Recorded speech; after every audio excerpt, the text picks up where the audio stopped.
The stars shine for us tonight. And I will always be by your side. Together we face the dawn.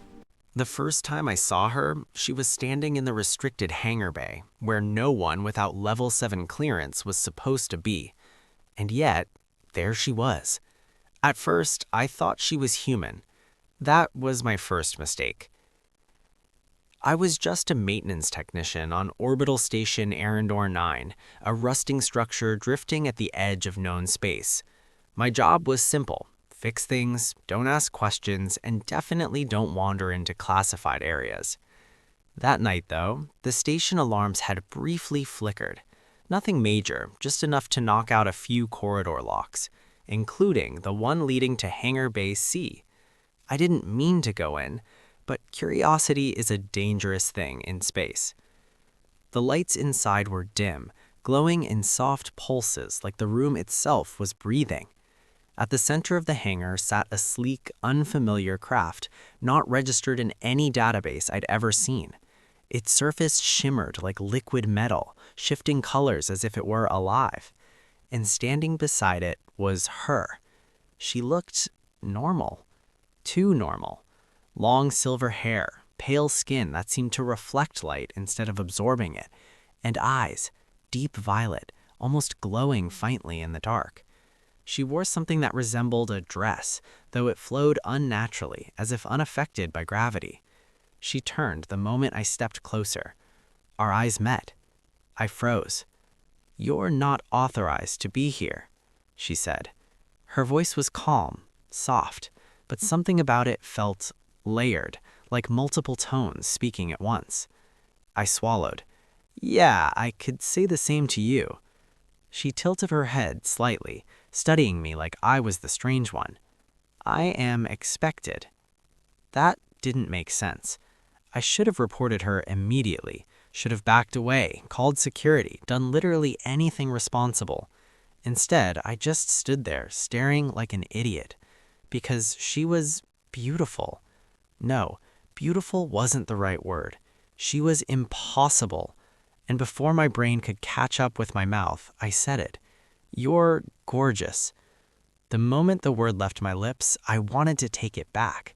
Not because it wasn't true, but because it was wildly inappropriate in a restricted hangar to a stranger who might not even be human. But what happened next, I wasn't prepared for. She blinked. Then again. Her expression changed. Not dramatically, but subtly. Her eyes widened just slightly, and the faint glow around her seemed to flicker. "Say it again," she said. I frowned. "What?" Her gaze locked onto mine, more intense now. "Say it again, human." Something about the way she said it sent a strange chill down my spine.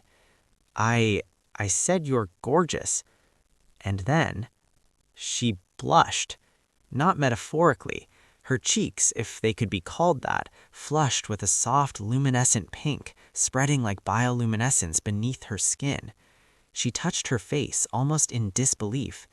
"This sensation," she whispered. "What have you done to me?" Things escalated quickly after that. Within minutes, security should have stormed the hangar, but they didn't. In fact, the entire station seems to go quiet. No footsteps, no comm chatter, nothing. Are you responsible for this?" I asked cautiously. She didn't answer right away. Instead, she stepped closer to me.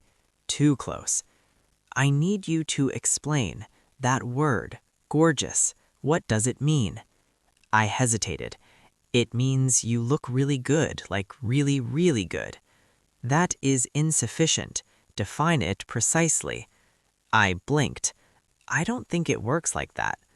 Her brow furrowed slightly. "My species does not experience aesthetic evaluation in this manner. We recognize symmetry, efficiency, structural perfection, but what you described triggered a reaction I cannot categorize." I stared at her. "You're saying no one's ever called you beautiful before?" She shook her head slowly. "We do not assign value based on appearance. It is illogical." "Well," muttered, "humans are kind of built different." She studied me again, but this time there was something new in her gaze. Curiosity, and something else I couldn't quite name. "Say it again," she whispered. I laughed nervously. "You really like that word, huh?" Her glow intensified slightly. "It alters my internal state. I wish to understand it." I rubbed the back of my neck. "All right, you're gorgeous." Again, that soft blush spread across her face. She exhaled slowly, like she was experiencing something overwhelming. "This is extraordinary." "Yeah," I said, half joking, "but compliments tend to do that." But she wasn't joking. Suddenly, the ship behind her hummed to life. The surface rippled, responding to her emotional state. I stepped back. "Okay, that's new." She turned toward the craft, concern flashing across her face. "It is linked to me.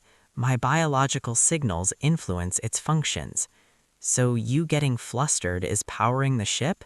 "Yes." I stared at her, then at the ship, then back at her. "So you're saying you can power a ship by falling in love?" She didn't respond. Instead, she looked at me again, more intensely than before. "Your words are affecting more than just me." The ship's glow grew brighter. Energy pulsed through the hangar, making the walls vibrate slightly. A low alarm began to echo faintly in the distance. "Yeah," I said, slowly. "I think we're about to have a problem." The station lights flickered violently. A voice crackled over the intercom, distorted and panicked. "Unidentified energy surge detected in Hangar Bay C.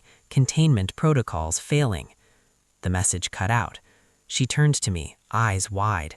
"I cannot control it," she said. "My emotional state is destabilizing the system." "Then calm down," I said. "I do not know how." Of course she didn't. Why would an alien species that never experienced emotions suddenly know how to handle them? The ship pulsed again, stronger this time. The air itself felt charged, like a storm was about to break. "Okay," I said, thinking fast. "What if we do the opposite?" She frowned. "Explain." "If my words are causing the reaction, maybe I can stabilize it." She hesitated. "You believe your verbal input can regulate my biological response." "I have no idea," I admitted, "but it's worth a shot." The ship surged again, sending a shockwave through the hangar. We didn't have time to debate. I took a breath. And then I said, softer this time, "You're more than gorgeous." She froze. "I mean it," I continued. "You're incredible. Not just how you look, but everything about you. The way you think, the way you experience things for the first time. It's amazing." The glow around her shifted, not chaotic anymore. Stable, gentle. The ship responded instantly, its violent pulses smoothing into a steady hum. She looked at me, something profound in her expression. "This is different," she whispered. "Yeah," I said. "That's called a feeling." She placed her hand over her chest. "It is overwhelming. But not bad, right?" She shook her head slowly. "No." The alarms faded, the station stabilized, and just like that, the crisis was over. We stood there in silence for a while.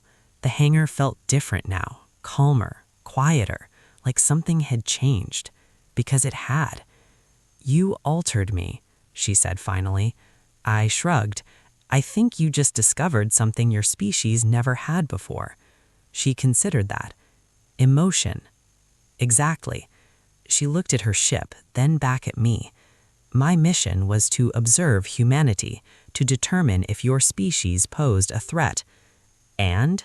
I raised an eyebrow. She stepped closer again, but this time it felt different.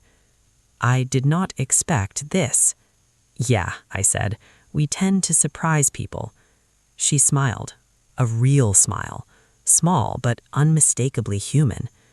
"I must report my findings, but I do not believe humanity is a threat."